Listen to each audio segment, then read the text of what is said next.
Hello everyone, welcome back to the channel. Today so we're going about the making of this underbust corset gathered waistline gown, which also has an asymmetric neckline with a collar. So it's a 100% beginners friendly tutorial. So on one part of the shoulder it has a sleeve, and the other part the armhole was piped. So if this is something you're really interested in learning how to do, please continue watching. Don't also forget to subscribe to this channel. So let's get started. If your body size is from size 12 below, you need about 3 yards of high quality crepe fabric to achieve this particular gown. So I'm on a size 10, and the entire yards of fabric I used was 3 yards by 60 inches high quality crepe. So behind the camera, I already drafted out a half scale basic bodice, which is the foundation of any type of dress you intend making. So I have my shoulder line, my chest line, my bust points, my underbust, my half length, and I have my nipple to nipple point divided by 2, which is that line, and I marked it across on all of these lines. I have also my armhole and my neckline. So my neckline is 3 inches wide and 3 inches deep, as you can see right here. So basically this is all I have just done behind the camera, and that point right there is the half or the middle of my armhole. Okay, so now that I've explained all of this, and I believe we are all familiar with all of this, I'll go ahead now to complete the drafting process. So on these parts, on these other smaller parts from this my dart line, it is known as the center front, or it is called the center front. Okay, and that is the center front. Then this other wider part is called the side front. As you can see, I labeled CF and SF. So from this my dart line towards my center front, I marked half of an inch away from that my dart line, and I'm extending that point now to my underbust line, which I labeled UB. So towards the side front from the darts, I marked 1 inch away from my dart, and I'll also extend that line to my underbust line, which I labeled UB. So this is it, how I did it. And the next thing I'm going to do is come to my bust point line, which is the line labeled BP, and I'll come down by just half of an inch from that line. Now I'll use this kind of curved part of my ruler to connect this line from this half of an inch into my underbust line, just as you can see I'm doing right here. So if you are familiar with going about the drafting of a bustier, this is not really going to be an issue for you. So from that bust line again, I'm going to go up by half of an inch. So from the middle of my armhole now, I'm going to use this curved part of my ruler to connect from the middle of my armhole, or the half of that my armhole, into that half of an inch I came up by from my bust point line. So below and on top of this line, I'm going to mark half of an inch. So this half of an inch, I'm going to reconnect it into this curved line I have already. So just watch properly to see where the curve will be stopping. So it will be connecting into that line. So this is called a princess dart, which I already created here right now. So from that line, which is that last one underneath, I'm going to extend this now by 1 inch from there, and I'm going to connect this into this way, and then use my curve rule to reconnect my armhole into my chest line. So on that point where I connected my armhole is actually where the quarter of my bust circumference stopped.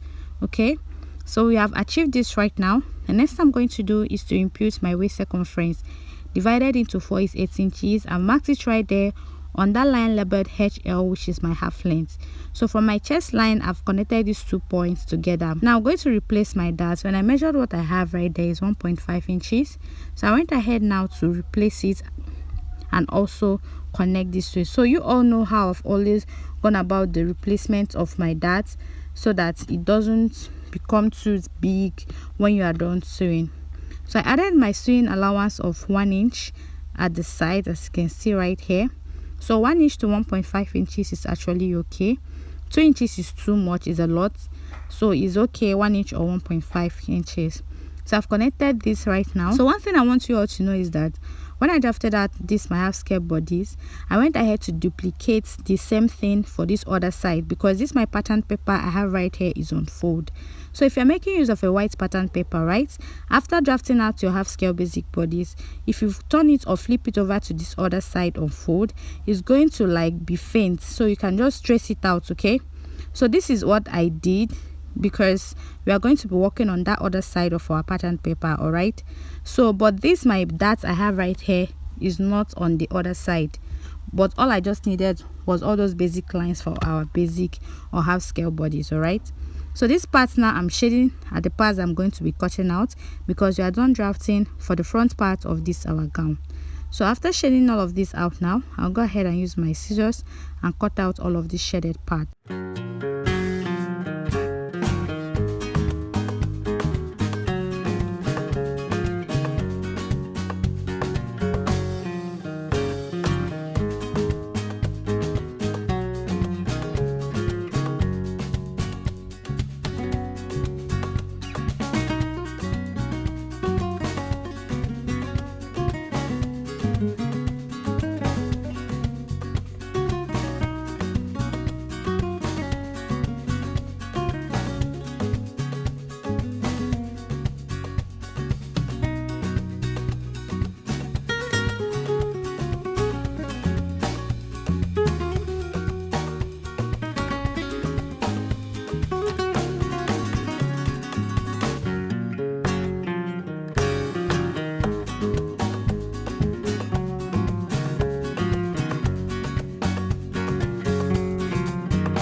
Now I'm done cutting out all the parts that are not needed. This is what I have. So you can see I have 3 pieces of this front part of my dress. So I'm going to align these very well on the chest line. I'll see that all the lines align right here, because I'm going to actually alter the neckline to get our asymmetric neckline. So you can decide on the part you want your asymmetric to fall on. If you want it on the right side, is okay. If you want it on the left side, is okay. But when I did mine, the asymmetric part was actually on the right side. So now I've placed the other side of my side front aside.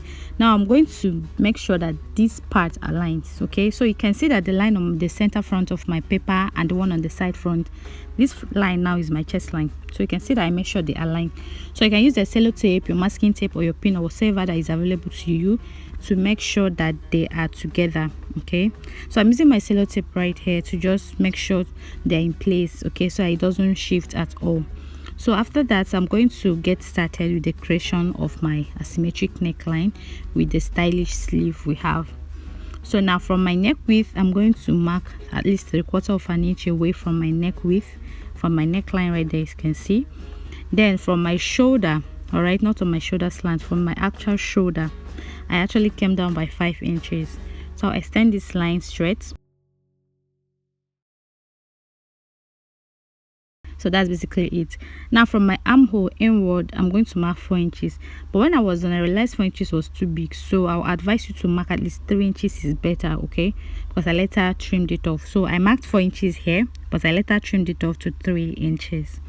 So now that I've marked this 4 inches inside, I'll try to create this with using my free hand. I'm just trying to create that effect, like just use your free hand and draw like a curvy effect. Okay, so I'm not really good at drawing with my free hand when it comes to drawing. Okay, so I just tried as much as possible to do this, so we can see. So that's why I advise to mark 3 inches, so that you can have a curvier effect for your sleeve. Okay, sorry, for your shoulder. Okay, so for this other part of the shoulder, I'm also going to reduce it by 3/4 of an inch, just the same thing I did for this other part of my shoulder. Then I'm going to connect this now all the way into this other side of this part of my shoulder. Please, I don't intend to confuse you all at all. So you can decide to mark the depth of your neckline. So now I chose or left my neck depth now at 5 inches, okay, instead of 4.5 inches. So I'm now kind of curving this into this other side, into that 5 inches.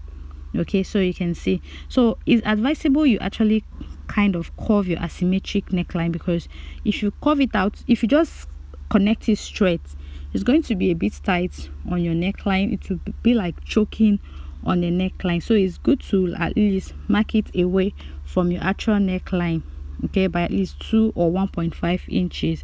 So this is out of experience or something that have happened to me on several occasions. So that's why I'm sharing it right here with you. So I'm done now with the creation of this asymmetric neckline, so you can see what we have. And on this shaded part, I'm going to cut it out entirely.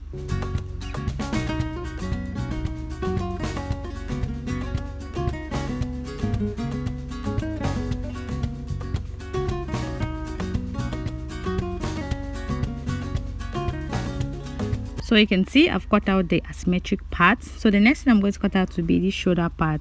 So I'm going to cut it out from that's my armhole straight up, okay, and cut out this other side. So you can see, so this part now I have here now is going to be for the shoulder, the stylish shoulder part, which I'll later go ahead to label as my yoke. So I'm now separating the side front and my center front because it's not meant to be together at all. So now I've separated them, so you can see all I have so far. So instead of 3 pieces, I now have 4 pieces for the front part of this my gown, and I also labeled it my yoke. So I'll quickly move over to the back part, which I've already gone ahead to do behind the camera. So I don't have this paper folded into 2, it's just 1 piece. I already drafted out my half scale bodice for the back. I added my zipper allowance of 1/2 inch. I created my darts, I replaced my darts. I also marked my seam allowance of 1 inch. My neck line is 3 inches wide and 2.5 inches deep. So that's just basically it, and I'm going ahead now to cut this out exactly the way I've drafted.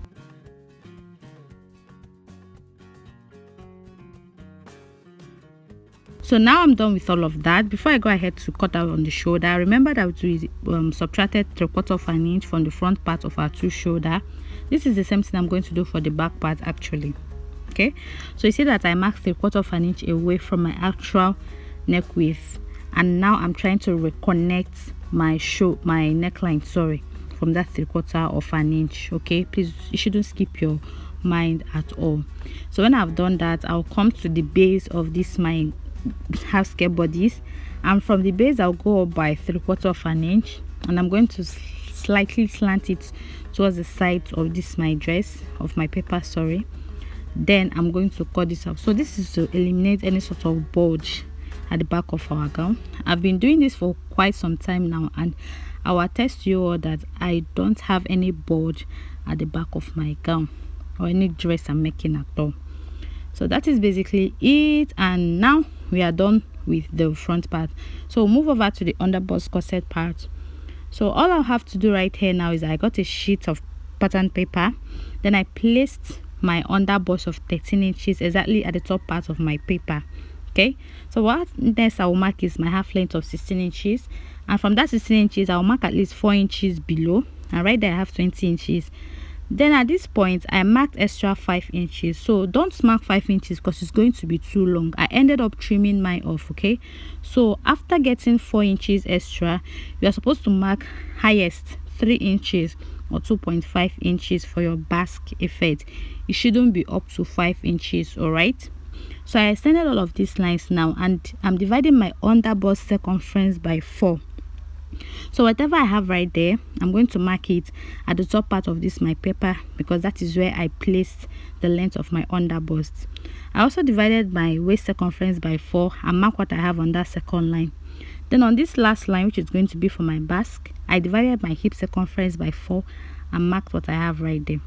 So now I'm going to connect all of these lines together, from my underbust to my waistline.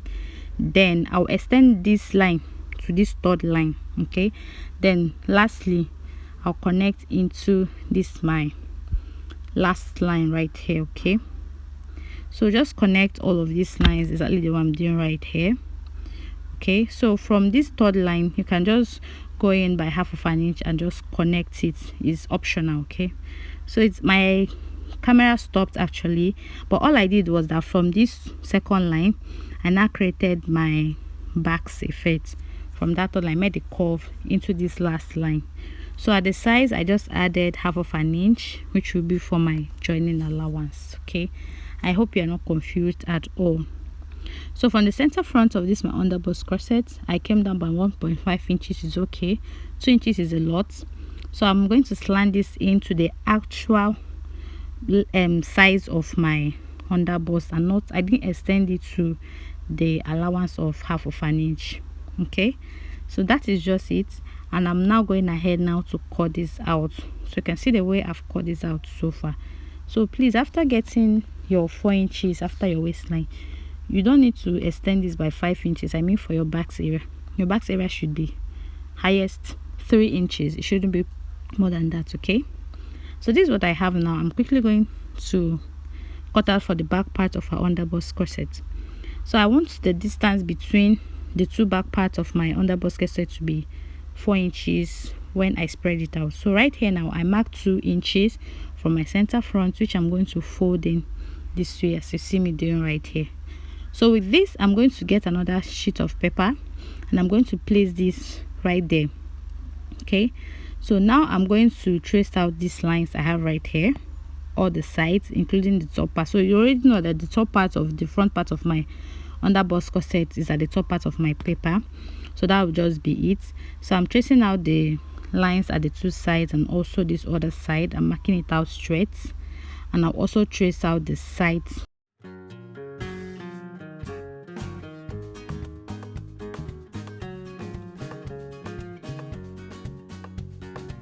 So now that I've traced everything out, I remove the front part. I'm going to extend all of these lines, as you can see I've done right here.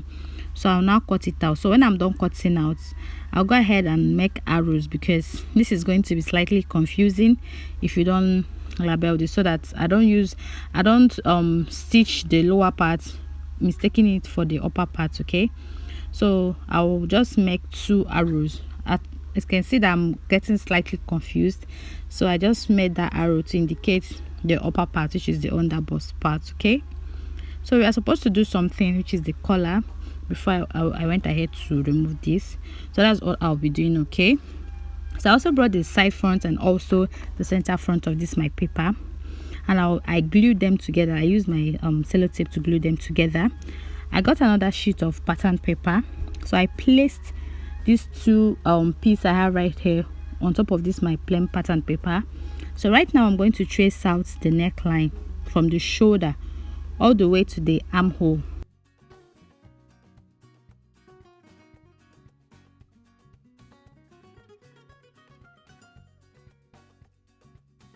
So you can see, so the next I'm going to remove this and determine the height of or the wideness of my collar. So right here I'll be using 2.5 inches as the width or the wideness of my collar. So this 2.5 inches, I'm going to mark it all the way around, following the way the shape or the curvy effect I have on my neckline, so that my collar will also be exactly like that. Okay, but when I get exactly to my shoulder, I will be reducing the wideness of my collar by just half of an inch. So on my shoulder I marked just half of an inch. So I'll use my free hand now to connect all these dots together. Okay, and then go ahead to cut out. When I was doing this, my camera stopped again. I don't really know what was the reason, but I went ahead now to cut out all of these pieces on my actual fabric, as you can see right here. So these are all my pieces I have. I also added all my stitching allowance, all the necessary parts, as you can see right here. So when I was done with all of this, I went ahead to also stitch everything together, but that will be in the second part of this tutorial, which is going to be the sewing part. So thank you all so much for watching. I hope you found this tutorial helpful. If you have watched up to this point and you're yet to subscribe, please kindly do so. Don't forget to give me a thumbs up.